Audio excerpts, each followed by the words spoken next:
మొన్నటి దినాన ప్రార్థన చేసుకుంటూ దేవుణ్ణి అడుగుతున్నా. I was asking at the lord's feet, అయ్యా న్యూ ఇయర్కి నీ యొక్క ప్రజలతో ఏ ఒక్క మాటలను పంచుకోవాలి, దేని ద్వారా ఆరాధనలోకి నడిపించాలని అడుగుతుంటే దేవుడు నాకు ట్రూ లవ్ గురించి మాట్లాడమని ప్రేరేపించడంతో దాని మీద కొన్ని మాటలు మీ అందరితో పంచుకోవాలని కోరుకుంటున్నాను. అయితే మన దృష్టిలో ఈ లోకానుసారంగా ఎవరైనా అడిగితే నిజమైన ప్రేమ ఎవరు చూపిస్తారు, వాట్ ఈస్ ట్రూ లవ్ అని లోకానుసారంగా ఎవరైనా అడిగితే ఏం చెప్తామండి? ఎవరైనా చెప్తారా అండి? తల్లి ప్రేమ, తండ్రి ప్రేమ, అన్నదమ్ముల ప్రేమ, అక్క చెల్లెల ప్రేమ, ఫ్యామిలీ లవ్, వీటన్నిటికంటే ముఖ్యంగా తల్లి ప్రేమ అని అంటుంటారు కదండి. ఎంతమంది ఒప్పుకుంటారండి? కదా, అందరూ ఒప్పుకుంటాం. అయితే దేవుని వాక్యం చెప్తుంది, యెషయా గ్రంథం 49వ అధ్యాయం 15వ వచనం. ఒకసారి అందరూ తెరుద్దామా? Isaiah chapter 49:15.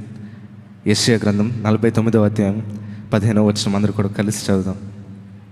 ఇక్కడ ఏమని ఉంటుందంటే, స్త్రీ తన గర్భమును పుట్టిన బిడ్డను కరుణింపకుండా తన చంటి పిల్లను మరచున వారైనా మరచుదురు కానీ నేను నిన్ను మరువను అని చెప్పి దేవుని వాక్యం అంటుందండి.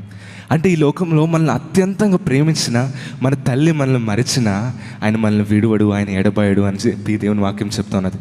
అసలు కామన్ ఫ్యాక్ట్ ఏంటండి, ఎక్కడైనా అసలు తల్లి ఎవరైనా బిడ్డను మర్చిపోతారా అండి? Although there are exceptional cases. ఎక్కడైనా మోస్ట్లీ అసలు తల్లి అంటే ఎంతో ఎఫెక్షనల్గా ఉంటారు కదా. కానీ అలాంటి తల్లి ప్రేమ మర్చిపోయినా కూడా యేసే ప్రేమ మనల్ని మర్చిపోదంటండి.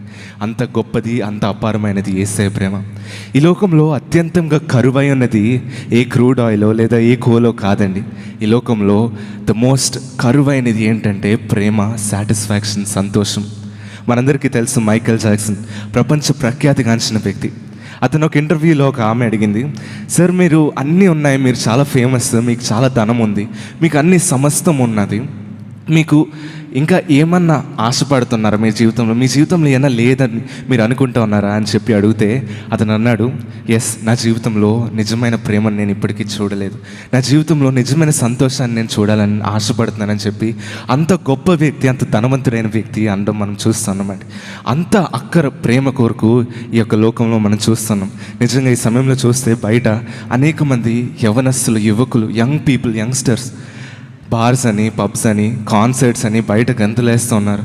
In search of true happiness, boyfriends అని, గర్ల్ ఫ్రెండ్స్ అని, నిజంగా బయట this is what is happening, in search of true love. కానీ అది నిజమైన ప్రేమ, అది నిజమైన సాటిస్ఫాక్షన్ ఇవ్వదండి. That is just love based on site.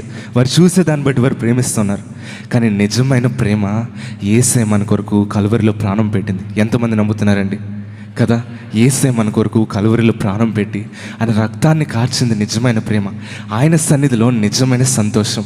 ఆయన సన్నిధిలో ఉన్న మనమందరూ కూడా నిజంగా ఎంతగానో గొప్ప ధన్యత అని చెప్పి మనం భావించాలండి. ఈ సమయంలో ఒకసారి 1 కొరింథీయులకు రాసిన పత్రిక 13వ అధ్యాయం 4 నుండి 8 వచనాలు ఒకసారి చదువుదామా? 1 Corinthians chapter 13 verse 4 to 8. ఒకసారి నేనే అక్కడ చెప్తాను. అందులో ఒక చిన్న మాట ఉంటుందండి. ఇంగ్లీష్లో చూసినట్లయితే, love keeps no record of wrongs. అంటే ప్రేమ తప్పులు నెంచదు అని చెప్పి దేవుని వాక్యం చెప్తూ ఉన్నది. నిజంగా ఈ లోకంలో ఎవరైనా మనల్ని ప్రేమిస్తే ఆ ప్రేమ మారిపోవచ్చు, ఆ ప్రేమ మనం చేసే తప్పులు బట్టి మారిపోవచ్చు, మనల్ని విడిచిపోవచ్చు.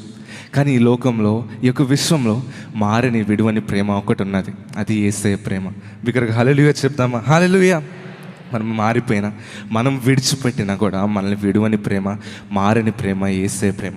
కీర్తనకారుడు అంటూ ఉన్నాడు కదా, 136వ కీర్తన 1వ వచనంలో, give thanks to the God to the Lord for he is good, his love endures forever. ఒకసారి చెప్తామా? Give thanks to the God for he is good, his love endures forever. ఆయన ప్రేమ నిరంతరం ఉండే ప్రేమ. అంత గొప్ప ప్రేమతో ఆయన మనల్ని ప్రేమిస్తూ ఉన్నాడు.